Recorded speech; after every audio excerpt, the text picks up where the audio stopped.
যারা ভাবছেন ফার্মাসিউটিক্যাল কোম্পানিতে জয়েন করবেন অথচ এই পেশা সম্পর্কে আপনার কোনো ধারণা নাই, আজকে আমি আমার বাস্তব জীবনের এই ফার্মাসিউটিক্যাল লাইফের 9 বছরের বাস্তব অভিজ্ঞতা আপনাদের সাথে শেয়ার করব, যেটা আপনি এই ফার্মাসিউটিক্যাল কোম্পানিতে চাকরিতে জয়েন করবেন কিনা তার সিদ্ধান্ত নিতে আপনাকে হেল্প করবে।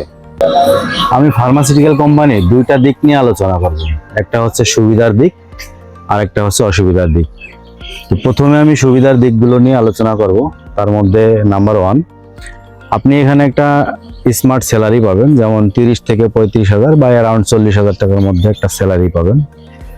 নাম্বার 2, বছরে আপনার 5টা বোনাস পাবেন।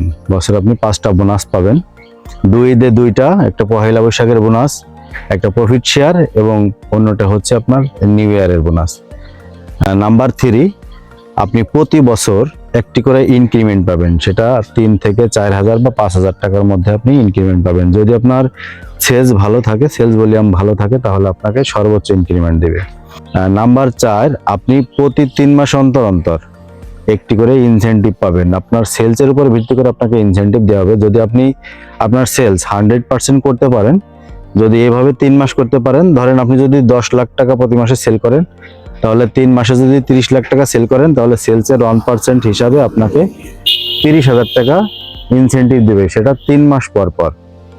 নাম্বার 5, আপনি এরকম একটা মোটরসাইকেল পাবেন, যেটা হচ্ছে আপনাকে ফ্রি দেওয়া হবে অথবা আপনার বেতন থেকে কর্তন করা হবে। প্রতি মাসে আপনার বেতন থেকে এটা অ্যাডজাস্ট করা হবে। কিছু কিছু কোম্পানি এটা ফ্রিও দেয়। ফ্রি বলতে যে আপনি চাকরিতে জয়েন করে মোটরসাইকেল নিয়ে চলে যাবেন এরকম না, আপনি জয়েন করবেন, আপনাকে মোটরসাইকেল দিবে, 5 বছর আপনি মোটরসাইকেল চালাবেন, তাহলে আপনার মোটরসাইকেলটা আপনার হবে। নাম্বার 6, আপনি প্রতি 2 বছর অন্তর অন্তর একটি অ্যান্ড্রয়েড নতুন মোবাইল পাবেন। নাম্বার 7, আপনার সেলসের উপর ভিত্তি করে আপনার সারা বছর যদি আপনার টার্গেট হয়, তাহলে আপনাকে কোম্পানি বিদেশ ট্যুর করাবে। নাম্বার 8, আপনি প্রতি বছর একটা সেলস কনফারেন্স পাবেন, যেটা সাধারণত কক্সবাজারে হয়, বেশিরভাগ কোম্পানির কক্সবাজার হয়, অর্থাৎ আপনি 4-5 দিনের একটা ট্যুর পাবেন। নাম্বার 9, এখানে আপনি কেরিয়ার করতে পারবেন। অনেকেই বলে ফার্মাসিউটিক্যাল কোম্পানিতে কেরিয়ার নাই। আসলে ভাই এটা ভুল কথা, ফার্মাসিউটিক্যাল কোম্পানিতে কেরিয়ার আছে, যদি আপনি আপনার কাজ সঠিকভাবে করতে পারেন, আপনার সেলস যদি ঠিক থাকে, আপনি যদি ডেডিকেটেড হন, আপনি যদি পাঞ্চুয়ালিটি হন, আপনার সবকিছু যদি ঠিক থাকে, তাহলে কোম্পানি আপনাকে অবশ্যই প্রমোশন দিবে। এখানে আপনার অবশ্যই কেরিয়ার আছে ভাই। এখন আমি ফার্মাসিউটিক্যালের অসুবিধাগুলো নিয়ে একটু আলোচনা করতে চাই। তার মধ্যে 1 নাম্বার হচ্ছে বেতনের হচ্ছে 2টা পার্ট, একটা হচ্ছে আপনার মূল বেতন আর একটা হচ্ছে টিএডিএ। টিএডিএটা আপনার মার্কেটেই খরচ হয়ে যায়, ওটা আপনি আর ঘরে নিতে পারবেন না, অর্থাৎ বেতনের 1/3 আপনার খরচ হয়ে যাবে টিএডিএতে। নাম্বার 2, প্রতি মাসে আপনার সেলস টার্গেট অ্যাচিভ করতে হবে। আপনার চাকরিতে জয়েন করার পর প্রথম 6 মাস হয়তো কোম্পানি আপনাকে কিছু বলবে না, আপনাকে সেরকম প্রেশার ক্রিয়েট করবে না বা চাপ দিবে না। প্রথম 6 মাস আপনার কাছে মনে হবে চাকরিটা অনেক ভালো চাকরি, অনেক আরামের চাকরি, সরকারি চাকরির মতো। এই 6 মাস পরে আপনাকে কোম্পানি চাপ দেওয়া শুরু করবে, আপনাকে তখন থেকে প্রতি মাসে টার্গেট অ্যাচিভ করতে হবে। নাম্বার 3, আপনাকে সকাল 8টা থেকে প্রতিদিন রাত 10টা পর্যন্ত ডিউটি করতে হবে। আপনি হয়তো দুপুরে 1 ঘন্টা বা 1.5 ঘন্টা বা 2 ঘন্টা সর্বোচ্চ সময় পাবেন।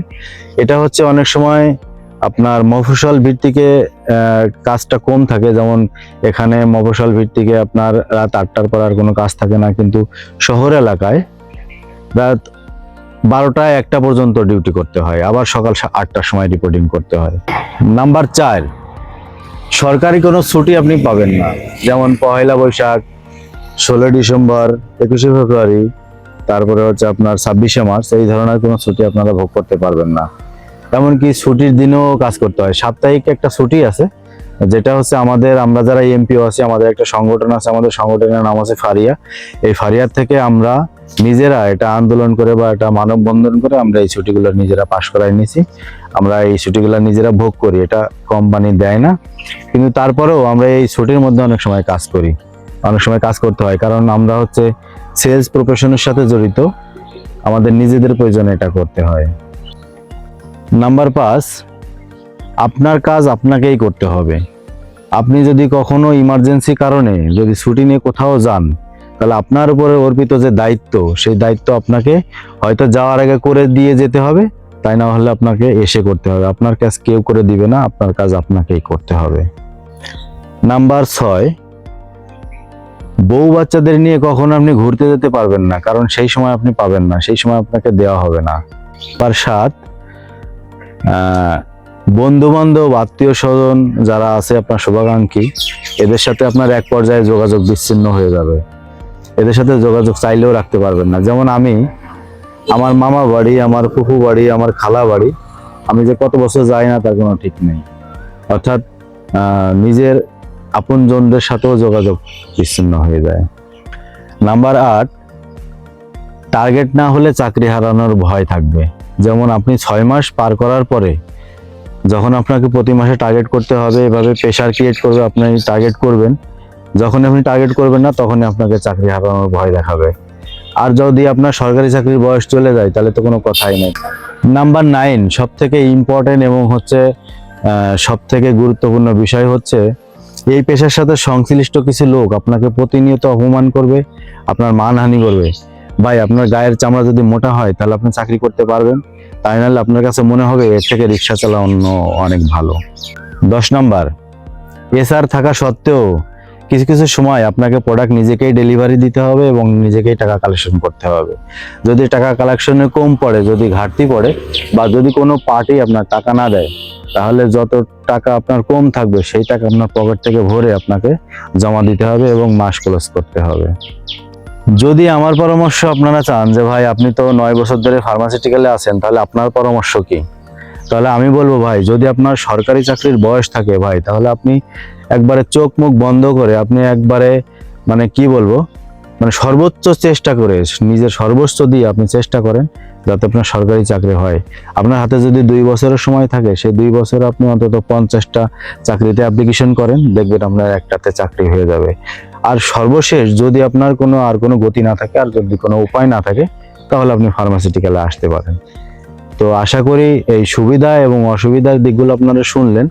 এখন বিচার বিবেচনা করবেন আপনি যে আসলে ফার্মাসিউটিক্যালে চাকরি করার যোগ্য কি আপনি অযোগ্য, এটা বিচার বিবেচনা করে আপনি সিদ্ধান্ত নেবেন। ধন্যবাদ।